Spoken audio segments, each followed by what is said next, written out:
Now, one thing I really want your generation to embrace is that the earth is a closed system. We cannot leave the earth. There's no place to go. You have been taught from the earliest ages that you live on a spinning ball, that NASA has sent men to the moon. And you are the result of a Big Bang explosion which created everything out of nothing. Yet nothing could be farther from the truth. God created the heaven and the earth, and the earth was without form and void, and darkness was upon the face of the deep, and the Spirit of God moved upon the face of the waters. And God said, "Let there be light," and there was light. And God saw the light that it was good, and God divided the light from the darkness. And God called the light day, and the darkness he called night. And the evening and the morning were the first day. And God said, "Let there be a firmament in the midst of the waters, and let it divide the waters from the waters." And God made the firmament, and divided the waters which were under the firmament from the waters which were above the firmament. And it was so. And God called the firmament heaven. And the evening and the morning were the second day. And God said, "Let the waters under the heaven be gathered together unto one place, and let the dry land appear." And it was so. And God called the dry land earth, and the gathering together of the waters called he seas. And God saw that it was good. And God said, "Let the earth bring forth grass, the herb yielding seed, and the fruit tree yielding fruit after his kind, whose seed is in itself upon the earth." And it was so. And the earth brought forth grass, and herb yielding seed after his kind, and the tree yielding fruit, whose seed was in itself after his kind. And God saw that it was good. And the evening and the morning were the third day. And God said, "Let there be lights in the firmament of the heaven to divide the day from the night, and let them be for signs, and for seasons, and for days and years. And let them be for lights in the firmament of the heaven to give light upon the earth." And it was so. And God made two great lights, the greater light to rule the day, and the lesser light to rule the night. He made the stars also. And God set them in the firmament of the heaven to give light upon the earth, and to rule over the day and over the night, and to divide the light from the darkness. And God saw that it was good. And the evening and the morning were the fourth day. And God said, "Let the waters bring forth abundantly the moving creature that hath life, and fowl that may fly above the earth in the open firmament of heaven."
What's the most resilient parasite?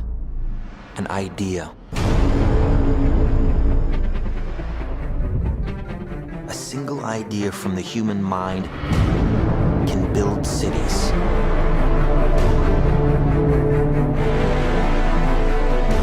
An idea can transform the world and rewrite all the rules. Which is why I have to steal it. He's hiding something, and we need to find out what that is. We gotta break out of here. Give him the kick!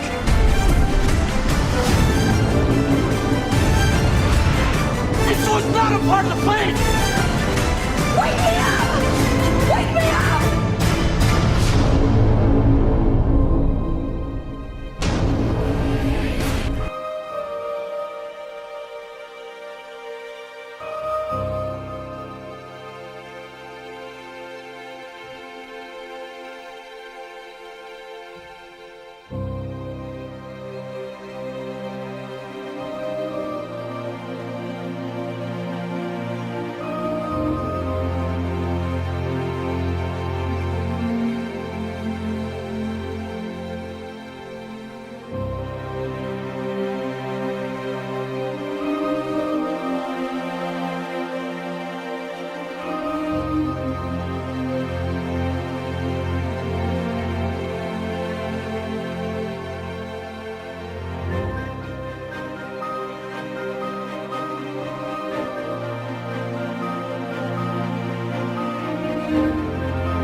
know, we have still not shattered that highest and hardest glass ceiling, but someday someone will, and hopefully sooner than we might think.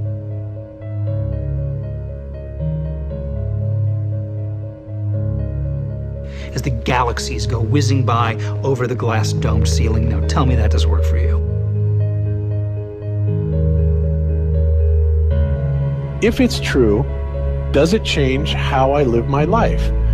This is something that is not an easy answer because of the magnitude of what we're talking about here.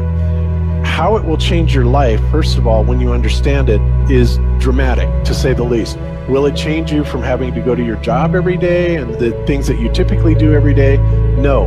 But when this knowledge becomes more mainstream and these agencies are starting to be held accountable, and you understand that they're all participating in this, not just the United States government, not just NASA, but China, Russia, India, all of them have space programs. They all have the same symbolism. They're all doing the exact same thing to their citizenry. And the first thing you have to understand about this is that the deception goes all the way to the top. And when I say all the way to the top, you have to kind of get rid of the notion that the people at the very highest levels are working together.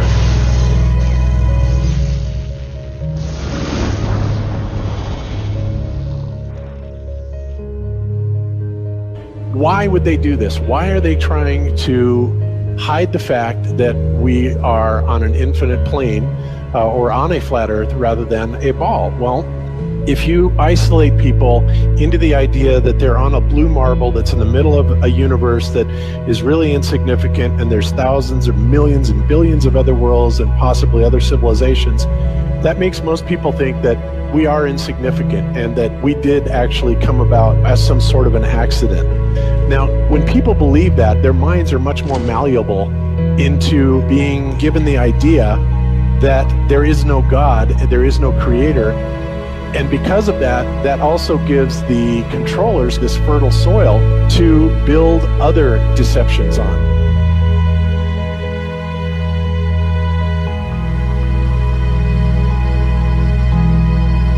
Why do you think that Truman has never come close to discovering the true nature of his world until now? We accept the reality of the world with which we're presented. It's as simple as that. It's about total control, mental, physical, spiritual, every way, shape, form possible. You have to remember how big of a conspiracy this is. This isn't talking about just the JFK thing or isn't talking about just 9/11. It's on an umbrella kind of system to where it is the biggest deception that there is. It actually exposes every other deception, and nothing else brings down the power of the elite because it really exposes education, science, the economy, television, museums, universities. Think of all the things that have been fooled.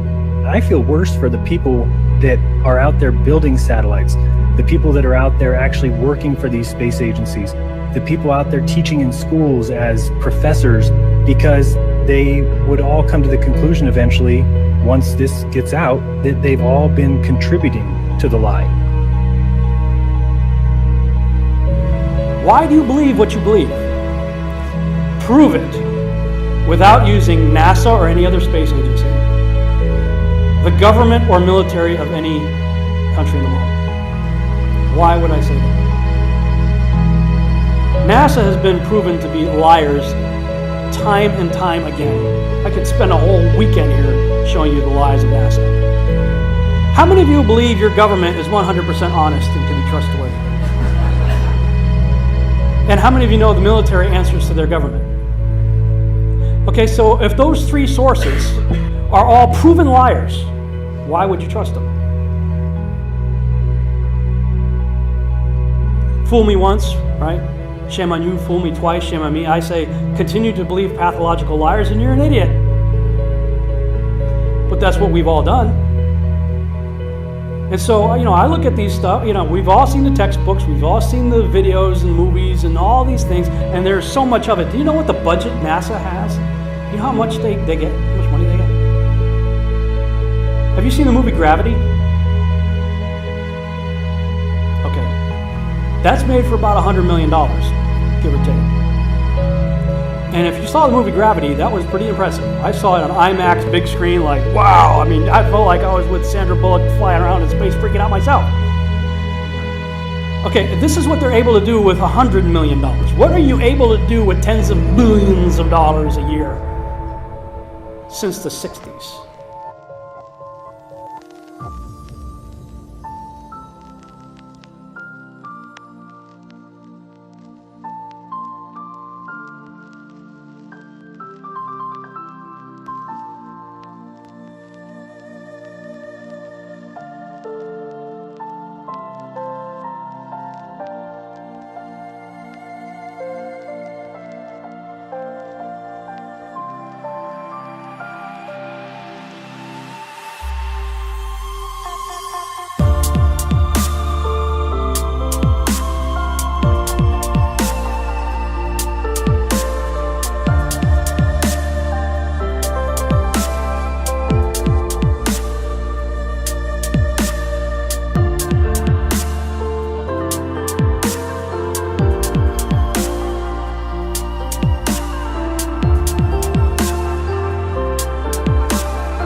Imagination is more important than knowledge.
in my opinion, we're being lied to not only about the shape of the Earth, we're being lied to about the very nature of reality itself. In 1954, Admiral Richard Byrd, a highly decorated naval officer, conducted an interview where he alluded to the idea that there may very well be land beyond the poles. Admiral Byrd, you've been to both the North Pole and the South Pole. Is there any unexplored land left on this Earth that might appeal to adventurous young Americans? Yes, there is. But strangely enough, there's left in the world today an area as big as the United States that's never been seen by a human being. And that's beyond the pole, on the other side of the South Pole, from Middle America. And I think it's quite astonishing that there should be an area as big as that unexplored. It's a tremendous So challenge. there's a lot of adventure left down at the bottom of the world. Admiral, do you hope to see that? We don't know. That's the big problem. We don't know where we are. Okay? That's what we're all trying to figure out here. But there is the Antarctic Treaty where, 53 or so nations have signed saying that no one's going to lay claim to Antarctica and that there are massive restrictions for travel there. You can't just get up and go to Antarctica on your own. You have to have a tour guide with you, and there are only certain entry points, and there are limits on where you can go search. Personally, I think the unconquered South face is the only one worth scaling. It's a 20,000-foot sheer wall of ice, but that's never stopped me before.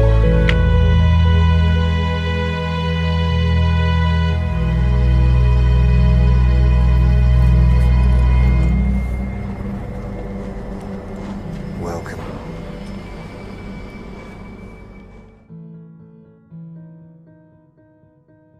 No, I just want to stand on top of the wall and piss off the edge of the world.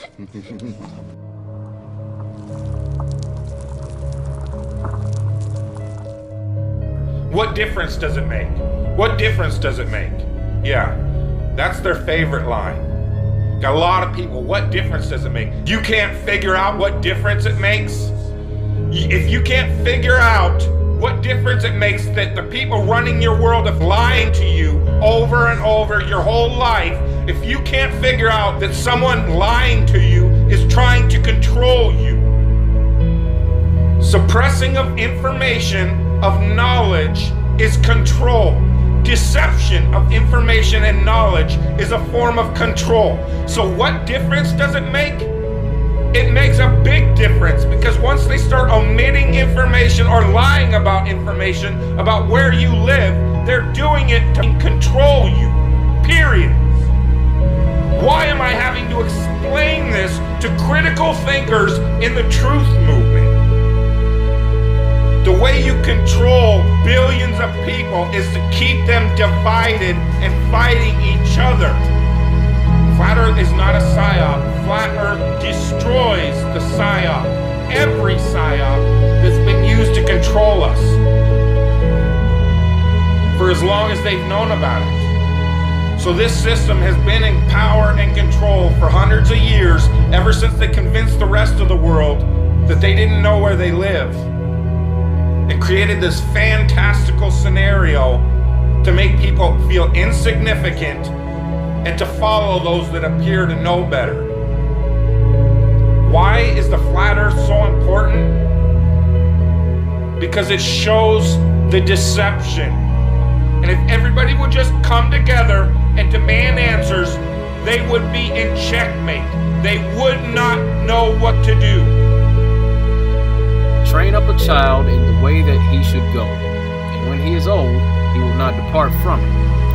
I believe that's why we have so many who are indoctrinated to still believe and fight so hard for the heliocentric model. The reason being is because we've been taught the globe model since before we had the ability to think for ourselves. Think about that. Before you could think for yourself, before you could form rational thought, you've been taught that you live on a spinning ball, although your five senses tell you something totally different. Our senses tell us that the Earth is flat and stationary, that the sun and moon and the stars rotate above us just as we see, that they make their annual cycles in such a way that we can calculate days, months, and years. of the passage of time, just like in Scripture. The earth in itself works like a well-designed timepiece, and we all know that any timepiece that we can think of has a designer. What if the lie is to hide the existence of that designer? What if they're lying to us about this because they're hiding God? Was I giving credit to an intelligent design and I was giving it to the wrong designer? Because if Satan is going to feed this complete idea into people's heads, we are going to find some intelligence behind it. And while you can look into heliocentricity and you can laugh and stuff, there are some pretty significant things that work out. There are things in that model that do work. They do lead, because there are a lot of people that have done excellent work in cosmology, in creation, to have a lot of people, whether it was biological or getting into the universe, in supporting that there must be an intelligence behind it. So now while we can laugh in one breath and say, nothing created everything, and that's ridiculous, and that's what they say, there's a lot of scientists that have still recognized that there's a handprint. There's something behind it. And that's what I'm telling you right now. The handprint is Satan's handprint behind it. So there would be a level of intelligence. The Bible's very clear that Lucifer was intelligent. He was an archangel. He's watched humanity for a long time. He studied it. He understands it. It would be very well put together. And again, this is how we know that it's not just men putting stuff together like this. This is spiritual in nature.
when he prepared the heavens, I was there.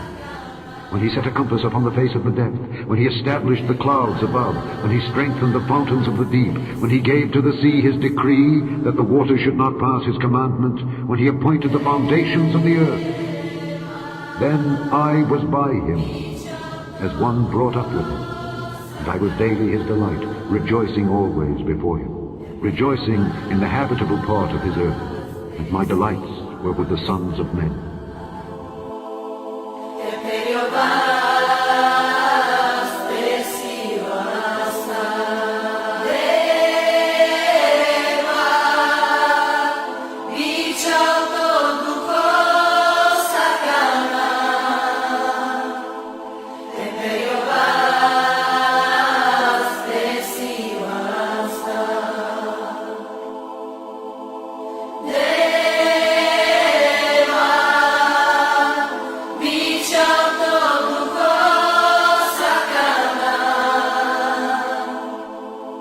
Your body.